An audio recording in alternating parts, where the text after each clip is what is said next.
يعني انت ما لقيتيش غير الطريق الزحمة ده نمشي فيه؟ At the next intersection, turn right. يمين يا ماما. الطريق واقف اصلا، ادخل يمين فين؟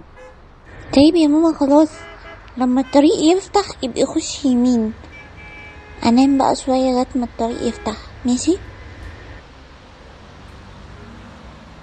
انت يا بني ادمة، يمين يا ماما.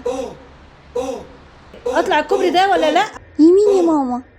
يا بنتي معاكي واحد يمين احنا كمان. كده بنلف يمين حوالين يا ماما. نفسنا. يمين يا ماما. خلاص هنط من فوق الكوبري. حاضر. يمين بقى يا ماما، يمين. You have reached your destination. خلاص يا ماما احنا وصلنا. انا مش عارفة احنا وصلنا فين بالظبط، بس هو بيقول ان احنا وصلنا.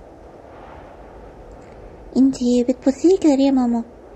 وصلنا الحمد لله، الحمد لله على السلامة. بصي كده ليه؟